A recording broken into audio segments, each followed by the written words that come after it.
Hello guys, welcome back to twin fairies and mom. എൻ്റെ പുതിയൊരു വീഡിയോയിലേക്ക് എല്ലാവർക്കും സ്വാഗതം.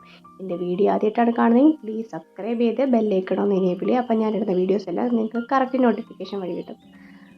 കുറച്ച് കണവ കിട്ടിയിട്ടുണ്ട്. അപ്പം നിങ്ങളുടെ നാട്ടിൽ, ഇവിടെ കണവയെന്നാണ് പറയുന്നത്, നിങ്ങളുടെ നാട്ടിലൊക്കെ എന്താണ് പറയണതെന്നൊന്ന് കമൻറ്റ് ചെയ്യണേ. അപ്പോൾ ഈ കണവ നമുക്ക് ക്ലീൻ ചെയ്തെടുക്കാം. ക്ലീൻ ചെയ്ത് ഞാൻ ചെറിയ ക്യൂബ്സ് ആയിട്ട് ഇവിടെ കട്ട് ചെയ്ത് വെച്ചിട്ടുണ്ട്. ഇനി നമുക്ക് കുറച്ച് സവാള, ചെറിയുള്ളി, ഇഞ്ചി, വെളുത്തുള്ളി ഇതെല്ലാം എടുത്ത് നമുക്ക് കട്ട് ചെയ്ത് വെക്കാം. എന്നിട്ട് നമുക്കൊരു ചട്ടി എടുത്ത് അടുപ്പത്തോട്ട് വെച്ച് അതിലോട്ട് ചൂടായി വരുമ്പോൾ കുറച്ച് വെളിച്ചെണ്ണയാണ് ഞാൻ ഒഴിക്കുന്നത്. വെളിച്ചെണ്ണ ഒഴിച്ച് ചൂടായി വരുമ്പോഴത്തേക്ക് നമുക്ക് കുറച്ച് കടുകിട്ട് പൊട്ടിക്കാം. കടുകിട്ട് പൊട്ടിച്ചതിന് ശേഷം ഇഞ്ചി, വെളുത്തുള്ളി ചതച്ച് വെച്ചിട്ടുണ്ട്. അത് നമ്മൾ ചട്ടിയിലോട്ട് ഇട്ട് കൊടുത്ത് നന്നായിട്ടൊന്ന് വഴറ്റിയെടുക്കാം. ഒരു 10 സെക്കൻഡോടെ വഴറ്റിയതിന് ശേഷം നമ്മൾ ചെറിയ ഉള്ളിയാണ് നമ്മളിവിടെ ഇട്ട് കൊടുക്കുന്നത്. ചെറിയ ഉള്ളി ഇട്ട് അതും ഒന്ന് സോട്ട് ചെയ്തെടുക്കാം. സോട്ട് ചെയ്തെടുത്തതിന് ശേഷം നമ്മളിനി പച്ചമുളക്, എരിവിന് ഒരു 2 പച്ചമുളക് ഞാൻ കട്ട് ചെയ്തെടുത്തിട്ടുണ്ട്. അതും ഇട്ട് കൊടുത്തതിന് ശേഷം കുറച്ച് ഉപ്പും ഇട്ട് കൊടുക്കുന്നുണ്ട്. അതിനുശേഷം നമ്മൾ കട്ട് ചെയ്ത് സ്ലൈസ് ചെയ്ത് വെച്ചിരിക്കുന്ന സവാള നമ്മൾ ഇതിലോട്ട് ഇട്ട് കൊടുക്കുന്നുണ്ട്. സവാള ഇട്ട് കൊടുത്തതിന് ശേഷം നമ്മൾ കുറച്ച് തേങ്ങ അവിടെ ചെരുകി വെച്ചിട്ടുണ്ട്. ഇനി ഇതിലോട്ട് നമ്മൾ പൊടി ഇട്ട് കൊടുക്കുകയാണ്. മഞ്ഞൾപ്പൊടി, മുളക് പൊടി, മല്ലിപ്പൊടി,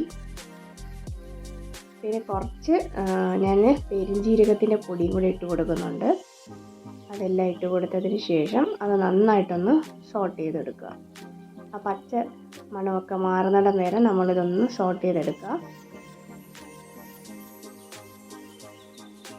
മൺചട്ടിയിൽ വെക്കുമ്പോഴാണ് നമ്മളെ മീൻ കറിക്കാണ് എല്ലാത്തിനും ആ ഒരു പ്രത്യേക ടേസ്റ്റാണ്. എന്നിട്ട് നമ്മളിത് കട്ട് ചെയ്ത് വെച്ചിരിക്കുന്ന കണവ നമ്മൾ ചട്ടിയിലോട്ട് ഇട്ട് കൊടുത്തിട്ട് നന്നായിട്ടൊന്ന് മിക്സ് ചെയ്തെടുക്കുന്നുണ്ട്. മിക്സ് ചെയ്തെടുക്കുമ്പോൾ അതിൻ്റെ കൂട്ടത്തിൽ തന്നെ നമ്മൾ കുറച്ച് ഉപ്പ് ഇട്ട് കൊടുക്കുന്നുണ്ട്. ഇനി നമ്മളിവിടെ വെള്ളം ഒഴിച്ച് കൊടുക്കുന്നുണ്ട്. ഒരു 1/2 ഗ്ലാസോളം വെള്ളം ഞാനിവിടെ ഒഴിച്ച് കൊടുക്കുന്നുണ്ട്. ഇനി നമുക്കൊന്ന് അടച്ചു കൊടുക്കാം. അതൊന്ന് തിളച്ച് വരുന്നിടം വരെ വെയിറ്റ് ചെയ്യാം.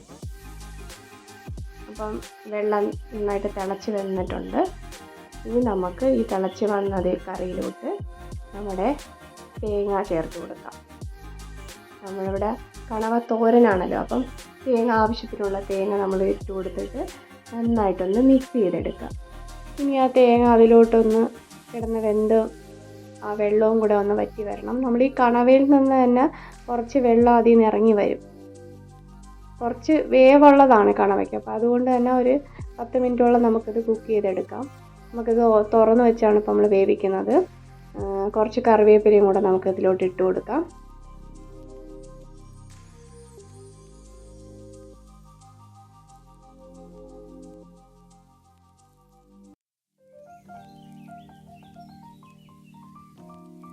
ഇപ്പോൾ കുറച്ച് ഒരു വെള്ളാംശം ഉണ്ട്. നമുക്ക് വേണമെങ്കിൽ ഫുള്ളായിട്ട് വറ്റിച്ചെടുക്കാം. അല്ലെങ്കിൽ ഇതുപോലെ തന്നെ നമുക്ക് ചോറിൻ്റെ കൂടെ കഴിക്കാൻ നല്ലതാണ്. അപ്പോൾ ഞാനിപ്പം ഇതുപോലെ തന്നെ എടുക്കുവാണ്. അപ്പോൾ നമ്മുടെ കണവത്തോരൻ ഇവിടെ റെഡിയാക്കി കഴിഞ്ഞിരിക്കുന്നു. അപ്പോൾ എല്ലാവരും ഇത് ട്രൈ ചെയ്ത് നോക്കണം.